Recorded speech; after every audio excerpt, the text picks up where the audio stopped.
Okay, I hope this helps out, Jose. Okay, this is the original piece. This is how they originally came. This is what I was talking about. The retainer clips. Stick them in there.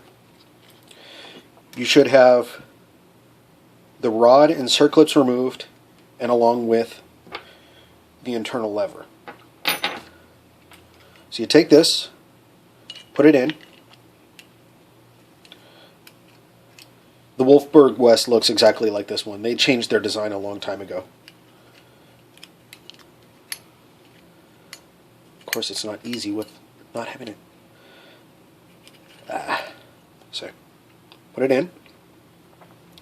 Then you will have the rod sticks down. You take the lever. Those are the marks where the pushrod pin has actuated on it. Inside, and very carefully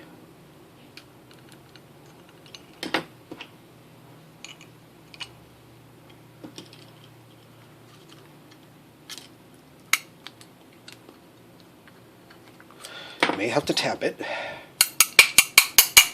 Oops. Shot through the other end.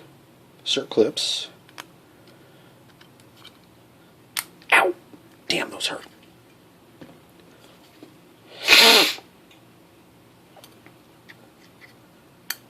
Okay. However, this has not been pushed down all the way. It's recommended that you do it on the actual engine block itself where the pump rod is sticking out so that you have the 14 millimeters of travel in here. But watch. It's hard to do. Take the spring, right on that little lip right there, screwdriver, take the spring, and there's a recess inside the body. There's a recess inside the body that this spring fits into. That'll happen quite a bit.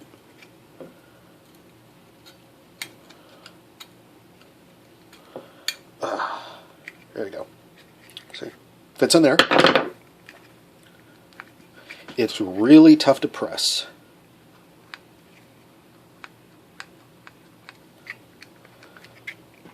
Plate back on.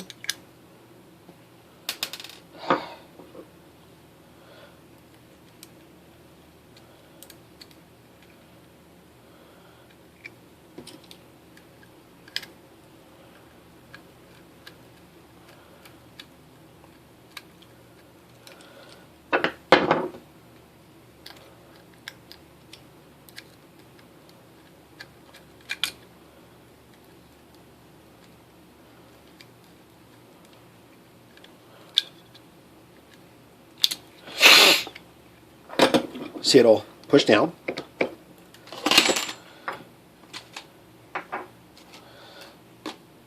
For the sake of time, I'm just going to do a couple screws as opposed to all of them.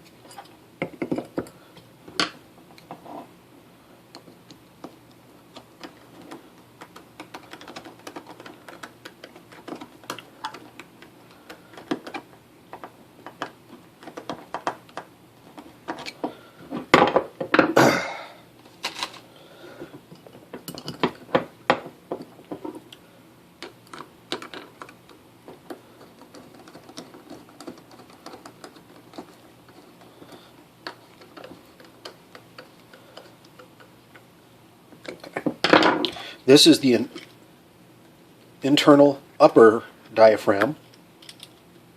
This is the original one that came with the Pierburg. So you have blank, spring,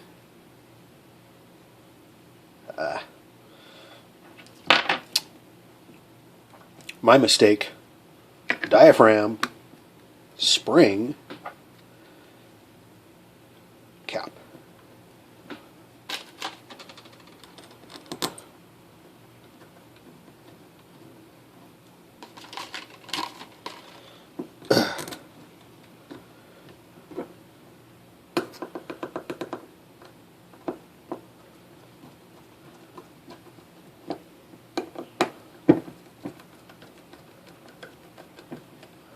course, all your screws in, and you're done. It's best if you put the diaphragm in, the plate off, take it to the engine, make sure it's in top dead center so that the pin is all the way up, the push rod pin for the fuel pump is all the way up. Sorry, I'm all sinusy today. Put it down, bolt it down, put the diaphragm in, install the lever, install the spring, gasket, plate, and then you can build the top end of it. It's best that you put this on the engine and do it that way, with the engine in top dead center so that the push rod pin for the fuel pump is all the way up. It'll have 14 millimeters of travel. The reason for this is that if you just kind of hook it in together, it may have 9 millimeters of travel, which is won't pump very hard. You'll have sporadic fuel, or you'll have very little fuel getting to your carburetors. After you prime it that way, with the rod sticking up 14 millimeters from the top of the actual plastic or Bakelite base, once you have it set, you can take it off and rebuild the rest of it. Here's another thing I wanted to show you. I have another one apart.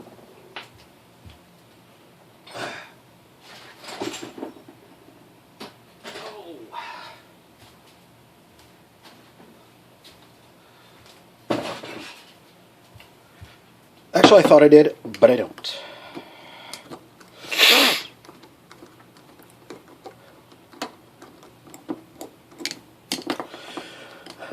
It's funny. I owned a Volkswagen 73 Volkswagen Bug from 1988 to 1999, and I stupidly sold it because I needed a new truck. Biggest mistake ever. But back then, I used to buy these at swap meets and junkyards. I used to buy these pumps. And this was when those one-piece junk units were coming out. They weren't working very well. Empy made them. And Empy made good products back in the day. Not so much anymore. Don't get me wrong, I still like Empy products. They make really good stuff sometimes. So I used to buy these, rebuild them myself, get the Wolfsburg West kit before they were in Corona, rebuild them, and then resell them, and this was before the Samba, so it was quite more difficult. This was the other piece you were asking about. This is a heavy aluminum retainer. This is the check valve for it. It's the fiber washer, there's a spring underneath. I pre-built this for you, so you don't have to do anything. All you have to do is put in the diaphragm, set everything for the end play, and then you're done. Or set the 14 millimeter priming of the pump. So, I thought this was probably the best and easiest way to show you how to do it. Now, mind you, I haven't done this in I've had these fuel pumps sitting in a box for years and years and years, and I decided I'll clean them and sell them. See if somebody will buy them. But that's how you do it. See, another Pierburg original. I have like 4 or 5 of these sitting around. So anyway, hopefully this helps.